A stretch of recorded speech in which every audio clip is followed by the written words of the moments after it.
WWE presents WWE Crown Jewel Perth from Perth, Western Australia this Saturday, October 11th. It is an international PLE for WWE, and it's one of the more big PLEs of the year, with both the men's and women's Crown Jewel championships to be determined. But significantly, because it's a big PLE, could Paul Triple H Levesque and his creative team have some major surprises planned for the show in the form of several major returns. In this countdown video, we're going to let you know 5 possible major returns that could take place at WWE Crown Jewel Perth this weekend.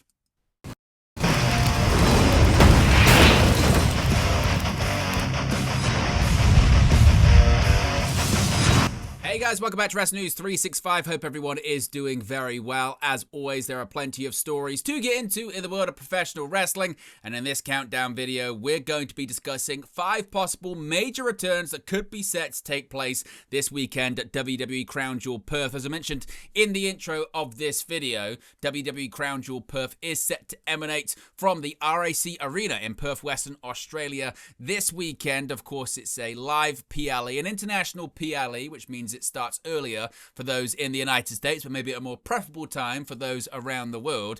Nevertheless, it is a big PLE for WWE, and could Paul Triple H Levesque have some major surprises in the form of major returns planned for this PLE? We're going to get into them, beginning with the former WWE World Heavyweight Champion, the Ring General himself, Gunther. Could Gunther be on his way back to WWE television?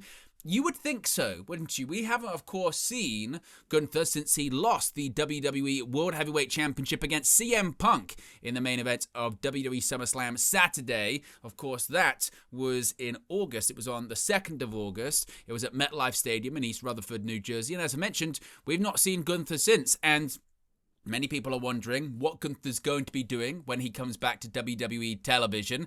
It's been a massive year for him, or really a massive sort of 12, 18 months or so. We've got multiple WWE World Heavyweight Championship reigns under his belt. He's had retirement matches against the likes of Goldberg, retiring him at Saturday night's main event over the summer. In addition to that, as I mentioned, not only did he win the World Heavyweight Championship last year at SummerSlam, had a lengthy reign, which was criticised by some for being a bit underwhelming. He then dropped the championship against Jey Uso at WrestleMania, and people worried of what's Gunther going to do next? Now, after that, he had a match against Pat McAfee at Backlash. Actually, very quickly won the World Heavyweight title back from Jey Uso on Raw. Retired Goldberg, eventually dropped it to CM Punk. As I mentioned, we haven't really seen Gunther since. Now, there has already been reported that Gunther is in the frame. He's in contention to possibly have John Cena's retirement match later on this year. Of course, Cena's retirement match is taking place in December. It's taking place in Washington, D.C. after D.C. bid a huge amount of money to have the final match of the never-seen 17-time WWE World Heavyweight Champion. So we know that Gunther's coming back to WWE television relatively imminently, because they're going to have to build up Gunther. Not that he needs much building up, but you're going to have to build him up and get him fresh on television to hype up that match against Cena. Because Cena's only got a couple of dates left and only a couple of matches left, one of which is taking place at Crown Jewel. So we could see a situation whereby Gunther makes his return. Does he confront John Cena after John Cena's match against AJ Styles? Does he attack John Cena after his match against AJ Styles? Does he cost Cena the match against AJ Styles? There's lots of different possibilities as to what could happen here. As I mentioned, it has been reported by a few different journalists at the time of recording this video that Gunther seemingly is in pole position to face Cena at his retirement match in December. There's been rumors of a possible tournament to determine Cena's final competitor. Even if that is the creative plan, Gunther coming back at least, staking claim to being the person to retire John Cena. That could very well happen at Crown Jewel. Or it could be a situation, of course, where Cena has his match against Styles and bids farewell, similarly to kind of how he did against Logan Paul at Clash in Paris. But considering Cena after this, I think he's got 2 dates of Raw, one in Boston at the TD Garden, one in Madison Square Garden, Survivor Series, and then his final match. He's only got 4 dates left after this PLE. So if you're going to do Gunther versus Cena, you probably would start the build as soon as possible, particularly when you have Cena around, which might be at Crown Jewel Perth this weekend. So the former World Heavyweight Champion Gunther could be on his way back imminently. And before we move on to the next name on this countdown list, a reminder, this video is brought to you in collaboration with all of our great affiliates. That includes NordVPN. You can see them right there in the sidebar. If you're in the United States, and this one shouts out to you, if you're in the United States, you can get up to 77% off plus 3 months extra free. All you've got to do is scan that QR code right there. Click the link in the video description. It's going to be pinned in the comment section as well. And why do I highlight you guys in the United States? Well, of course, because WWE PLEs, including Crown Jewel Perth, have moved. They've moved from Peacock over to ESPN. Beginning with last month's WWE WrestlePalooza, all WWE main roster PLEs are now on ESPN's new direct-to-consumer streaming service. And what does that mean? That could mean you spending more money on another streaming service. In a day and age where you've got Netflix, Disney+, Amazon Prime, Discovery+, Paramount+, now ESPN, plus others, there's so much you've got to pay for, and a lot of people going, I just can't afford to subscribe to another new streaming service. Well, you don't have to. What if I told you you can watch all of your WWE content through one Netflix subscription? Well, you can if you have NordVPN, because over here in the UK, we get to watch Raw, SmackDown, NXT, main roster PLEs, NXT PLEs, Saturday Night's Main Event for free on YouTube, all over here. And with all the other stuff, it's the Netflix subscription. You can get that as well. All you have to do, get NordVPN using our link, change your location to an international territory, like here in the UK, where you can watch all of your WWE content through one Netflix subscription, save yourself some money, and also support this channel in the process. It is very much appreciated. Now let's move on to the next possible return at Crown Jewel, and talk, as we always do, about returns of Karrion Kross. Yes, is Karrion Kross signed to WWE? Is there a bigger creative plan at play here when it comes to the former NXT champion and Paul Levesque? We still don't know, do we? It is still a very odd one. Karrion Kross, his final WWE appearance was at SummerSlam. Over the summer, he lost against Sami Zayn, and he and Scarlett left WWE on August 10th, following the expiry of their contracts, which would not be renewed, thus ending their second tenure of 3 years in the company. Ever since then, there has been speculation this is all part of an elaborate work. Karrion Kross gained popularity or notoriety by doing social media promos and getting the backing of those online and hashtag We Want Kross and the smart fans. So it would make sense for Karrion Kross, the master manipulator, to manipulate fans thinking one thing was happening when something else happened, right? Now, as time's gone on, maybe the support for Kross to come back and an elaborate work, people caring if it's an elaborate work, has died down fairly quickly. Now, after departing WWE, Kross did do an out-of-character interview, whatever that means, saying that, this was on the Errol Hawani show, saying that he was only given 24 hours to sign a new WWE contract offer, which didn't include Scarlett re-signing along with him. It led to their decision to depart the company. Since then, he has made a couple of appearances on the indies. He made an appearance at GCW, he's doing blood sport shows. He made an appearance in September at Defy Wrestling. He's also been announced for an upcoming return to MLW. Now, this one is quite significant because, of course, when it comes to those other names that I mentioned, whether it is GCW, which has a loose affiliation with WWE, I mean, they've held WWE ID Championship matches there, or Defy Wrestling have had their links with WWE. MLW is a little bit different, considering it wasn't that long ago that WWE and MLW were in an active lawsuit against each other. MLW sued WWE over possibly losing a media rights deal tied to Fox, Tubi. It was a whole thing. So the fact that he's now making appearances for MLW, a lot of people go, well, maybe he is actually gone from WWE. And that could be the situation. He may not be under contract to WWE right now, in the same way that Brian Pillman wasn't under contract to WCW when he left in the 1990s, but the plan was always to come back. The problem is Pillman never did. He went to ECW, then he went to WWE, and he didn't end up going back to WCW, of course, because he tragically passed before that was a possibility.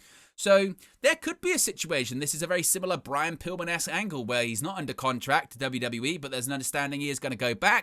Or maybe it is all part of an elaborate work, an elaborate storyline, and Karrion Kross could return at any impending PLE. Maybe that impending PLE is as soon as Crown Jewel in Perth. That certainly would be surprising. Unlikely, but I guess you never know. Next up, the Iconics. Now, you would say, Owen, they're not even signed to WWE right now. Why on earth would they be at WWE Crown Jewel? Well, of course, because they're from Australia, first of all. They're both from Sydney, Australia. Grew up on the pro wrestling scene in Australia, went to WWE in 2015. They were there from 2015 to 2021. Eventually, they both left the company at different points. But since then, they have returned. They've had, various hiatuses from pro wrestling, but they've returned to TNA Wrestling. They're currently the Knockouts Tag Team Champions after winning the titles at a television taping. It was on a recent episode of TNA Impact. I think it was right at the end of September that they won the TNA Knockouts Tag Team Championships, defeating the Elegance brand. They've since made appearances on WWE NXT as part of the WWE NXT versus TNA Wrestling Showdown build. Of course, they were on NXT this past Tuesday at the Showdown event. They were representing TNA on Team TNA against Team NXT. So they're back in the WWE umbrella. And as part of the multi-year relationship between WWE and TNA, it wasn't just crossovers between WWE NXT and TNA Wrestling. As we've seen, at select PLEs, we have seen TNA wrestling stars appear on the main roster. A great example, of course, is Joe Hendry. We've seen Joe Hendry appear at WrestleMania against Randy Orton in the Royal Rumble match. We've seen previously Jordynne Grace, when she was with TNA, appear in the Women's Royal Rumble match. So the fact that we're in Australia and two of the more famous modern Australian wrestlers. Of course, you've got Rhea Ripley and you've got Buddy Matthews, but the Iconics are certainly names that you talk about when you talk about Australian natives. Of course, you can have the same as Bronson Reed. There's quite a few fantastic Australian wrestlers out there, but the Iconics certainly are well known from their time in WWE, still in TNA. They're from Australia. It's a bit of a layup, isn't it? They're already working with WWE. So it would be nice to see the Iconics appear on the show. Where they would appear, in what match? There is a tag team match pitting, of course, Australia's own Rhea Ripley teaming up with Io Sky to face the Kabuki Warriors. Who's to say the Kabuki Warriors aren't using nefarious means and Rhea Ripley needs some Australian backup? That could be a situation. Or maybe it's a situation where the inspiration go after Ripley and Io Sky. There's lots of different ways that it could go. So the Iconics, it would be nice for them to appear, and I wouldn't rule it out. Next up for a possible return, Santos Escobar. Just when you thought he was out, WWE pulls him back in. Santos Escobar's had a hell of a 7 days, hasn't he? Because Santos Escobar left WWE. Santos Escobar, his contract expired. He was moved to the alumni section of the WWE website, which means they're gone. But he wasn't gone for very, very long. Now, Santos Escobar's exit from WWE ended up being very brief because he's put pen to paper already with a new contract from the company. Now, if you're not familiar with the story this week, Escobar exited WWE on Tuesday following the expiration of his contract. He was moved to the alumni section of the WWE roster page on the company's website, and reportedly, WWE had made several contract offers towards him. He turned down new contract offers from WWE due to concerns about how he was being used in the company, creative differences, and the like. Well, yesterday, we got a really interesting development that I don't think a lot of people expected, which was coming from PW Insider, stating that Escobar and WWE actually came to terms on a new deal just hours after his exit from the organization. WWE management considered Escobar's concerns around creative and made him, quote, a sizably larger offer, end quote, than their previous offers. Escobar then agreed to those terms. Brian Alvarez of the Wrestling Observer noted that Escobar, quote, received a very big money deal with a lot of perks. Now, of course, the exact nature of said perks is unknown, but if WWE has put him on a big money contract, then one would think they're going to want to get a return on investment pretty quickly. And Santos Escobar's name is in the headlines because of his brief departure this week. We've seen WWE play very much into what people are talking about online, what people are discussing online, whether it be for people like R-Truth, when R-Truth left, and online fan reaction certainly was there of bring R-Truth back, do this, do that, or when things trend or when things get popular, WWE likes to get on them very, very quickly. So given the fact that Escobar signed a new big money contract, given the fact that he's in the headlines, who's to say that Escobar doesn't return to television as imminently as Crown Jewel Perth, maybe even before then? Escobar's last match for WWE took place on a WWE live event, a Super Show in Mexico, taking place in Monterrey, Mexico. This was actually towards the end of July, 27th of July, where he teamed up with Legado del Fantasma, Angel Umberto against those AAA stars, Mr. Iguana, Pagano, and Psycho Clown. He'd been largely involved doing stuff in AAA more often than not. So maybe this is the way to get Escobar back on television, re-debut him, if you want to call that, in a high-profile spot. I'm not sure what that spot would be. Whether, I feel like in every video I pitch someone to join the Vision, I'm not sure. But Escobar, maybe it's just a vignette. But Escobar, he signed a new contract, he's sticking around, WWE's paying him a lot of money, he's in the headlines. I wouldn't be too shocked if we see something involving him at the PLE. And finally, could we see yet another appearance, a rare sighting of the Beast Incarnate Brock Lesnar? We haven't seen Brock Lesnar since he decimated John Cena in the opening of WWE WrestlePalooza last month. Now, Lesnar only just came back to WWE. He only just came back in August at SummerSlam. And naturally, a lot of people said, right, he's coming back and he's actually reportedly signed a new contract and he faced John Cena, decimated him. And given the nature in which he defeated John Cena at WrestlePalooza, people said, well, they must be a bigger, greater plan here. Maybe it's because Cena's only got limited dates left and Lesnar's got a lot of dates left on his limited dates contract. That must be why. Well, immediately after WrestlePalooza, it came out that actually, no, Lesnar's disappearing. Lesnar's not going to be appearing on television for a while. Now, is a while just until the next PLE? Is he going to get involved with John Cena once again? They never really explained why he was going after John Cena. Do they need to? Oh, it's pro wrestling. So could he go after John Cena once again? I'm not really sure if the lust is there for another Brock Lesnar match, considering how that last one went, unless it was a bit more competitive.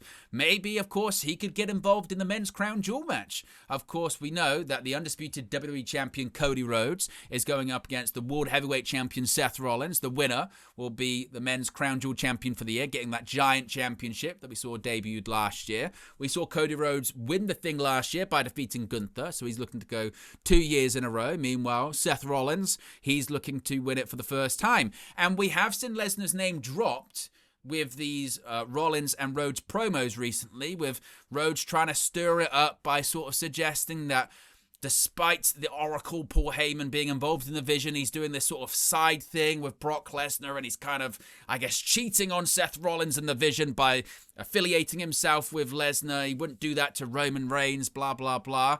Meanwhile, you get Seth Rollins going, Paul Heyman doesn't do anything I don't tell him to do. Maybe hinting that maybe Lesnar's a part of the Vision, or this is all part of a grander plan. They like to do this story, don't they, with Rollins and Heyman, that they're always thinking 2 or 3 steps ahead. That's what they're always doing, thinking 2 or 3 steps ahead.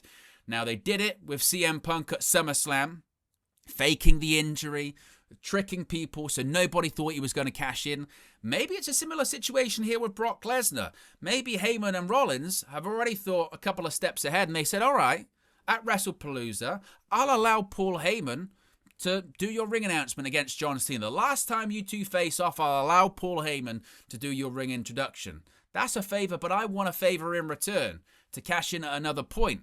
What if that favor is getting Brock Lesnar to get involved in the match against Cody Rhodes, cost him the match, and allow Seth Rollins to win the Men's Crown Jewel Championship? That's a possibility. Now, when we last saw Lesnar on WWE television before his hiatus, he was feuding with Cody Rhodes. He lost against Rhodes at SummerSlam, but critically at the end of that, they shook hands and he kind of signaled his respect to Cody Rhodes. So would he be willing to do that against someone he respects? Could he double-cross Seth Rollins and actually cost him the match? Then you've got Brock Lesnar feuding with Seth Rollins and the Vision. There's lots of different directions that they could go down, and you feel like Lesnar, once again, talking about getting value for money, he's on a big contract. We don't know how many dates he's got on it, but Lesnar, I think we could see him possibly in Perth. He'll go anywhere if he's paid to do so. So there you go, guys. There are 5 possible major returns that could take place at Crown Jewel Perth this weekend. Let me know your thoughts, as always, in the comment section below. Be sure to smash a like on the like button. Be sure to subscribe. Let me know your opinions, your hot takes. If I've left anyone off the list, if someone shouldn't be on the list, let me know your thoughts, as always. Be sure to smash a like on the like button. Be sure to subscribe. A reminder, I will be live for a WWE Crown Jewel Perth watch-along and a post-show this weekend on Saturday. It's 1 p.m. British Summer Time. The show starts. I'll be live 10-15 minutes before. And then after the show, we'll be live with a post-show with all screen grabs, opinions, thoughts, etc. You can get your chats in as well. So it's going to be a really enjoyable weekend. Plus, you're going to get your news videos and more countdown videos just like this. Appreciate everyone for tuning in as always, and I'll speak to you again very, very soon. Hey guys, thank you for watching, listening, streaming, or however you come across this video today. Be sure to click on the video on the right there to watch our next video, or click the bottom there to subscribe, or the bottom right hand corner. Thank you very much, and I'll speak to you again very soon.